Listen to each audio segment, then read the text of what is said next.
The Joe Rogan Experience. That's the thing you have to do with SNL, right? You have to constantly be coming up with ideas for sketches, huh? Yeah, a lot of people don't get how I think mentally frustrating.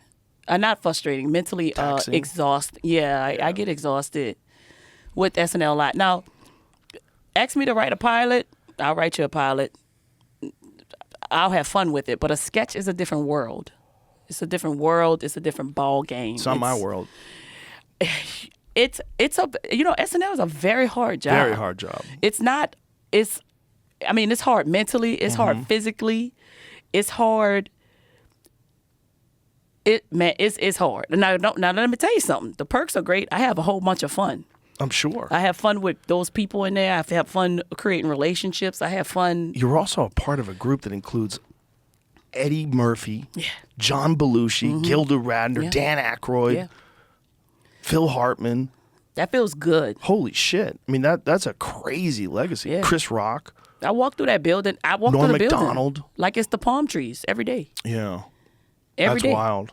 Every day I'm like, what the fuck are you doing here, bitch? Wild. Still, in my third year. How do you write? Do you write in front of a computer? Do you write, you just sit around and write things down when they come to you? What do you do? Well, it's a very fast, right? The turnover over there is fast. So it's like you do the show Saturday, Sunday. You can rest your mind if you want to, but you got to have something cooking and boiling inside of your brain by Sunday night. So then Monday we go, we pitch, we meet the hosts, and then we pitch ideas. It could be what's a Sunday for you like? sleep. Sleep. No liquor. I eat whatever I want, and I sleep all day. But is that when you're like prepping? Do you get ready for Monday? Sometimes it depends. If I have the strength, I'll call people and say, hey, you know what you got this week? I got this idea. Let's figure out how to flush it out tomorrow, which is a Monday, right? So Mondays we go to work just to meet the host and kind of just settle in. We meet, hello, how you doing? Like if it was you, hey, Lauren to say, Joe Rogan, everybody, we'll all go in his office. His office is about this big, maybe a little smaller. And we all sit on the floor like preschoolers. We got our legs crossed. And Lauren will say, we're going to start with you, Rosebud. And Rosebud will pitch her idea to you. How you doing, Joe? She'll say something. You are a man that has a vision of exotic coffee shops. So you open up a coffee shop that's full of strippers and you call it tease search or some shit. Like just something stupid. Right. It could be a real idea. It could be something fake. I always pitch something stupid.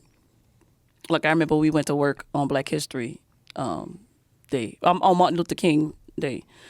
And my pitch was, hey, Aubrey, you are the captain of the Holiday Police Department and you come and fine Lorne Michaels for having all the black people at work on Martin Luther King Day.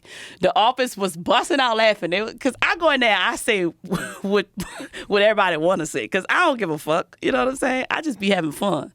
And then after that, you leave the pitch and you go, you can either stay and talk in groups and figure out what you're going to do for Tuesday, or you leave. I leave or I stay, blah, blah, blah. And then Tuesday, you write all day. We get to the office 2, 3 o'clock. We don't leave till 2, 3 o'clock. And then Wednesdays, you got to wake up at 8, go over your sketches with your writers, fix it. Maybe you'll go back to sleep about 10:30, 11, sleep for 30 minutes, get back up, go to work until 11 p.m., 12 p.m. If your sketch get picked, you're there because you got to produce it. So also at this job, I'm learning how to produce, learning how to direct, learning how to make fast edits because you got to pick your set. You got to pick the clothes that people are going to wear. You got to pick the outfits. You got to pick the wigs. You got to, if you write the sketch and they get picked, you got to do it all. Of course, you have help, but you're learning the stuff. Did you do any of that before you went to SNL? No. No theater, no nothing? I went to an acting school called the Actors Boot Camp, but that was that. That's neither here nor there. Yeah. Well, I think acting class is probably in some ways a little bit like comedy class. Mm-hmm. You know, I think there's good ones. In terms of acting class, there's legitimate, like real good places where people learn. They really do. And then there's also like acting lessons that are given by people that weren't really good actors. They didn't really make it as an actor, and then they're teaching it. I know a lot of people that'll teach you something because they've done it. And well, that's the problem with comedy, right? Like the comedy classes, they're not being taught by Dave Chappelle. Right. You know, they're being taught by someone who's probably not that good at comedy, which is why they're teaching classes. Yeah, that's true. There's a lot of that. But it I do does agree get with you that. on stage, though. That's the benefit of it. When I did get to SNL, a lot of people did go to school. They did? They went to acting school? They went to like improv school, Second City, Ground Links, and all of that. Because the more and more I get to know people over there, I'm like, oh, y'all went to school. Yeah. Oh, I came from a little place with black walls called the Comedy Store. I don't know nothing about this. It's a type of school, though. You know, It's a type of performance school for sure. that's what I'm saying. So I'm just, and with that, then that's me saying to myself, what are you doing?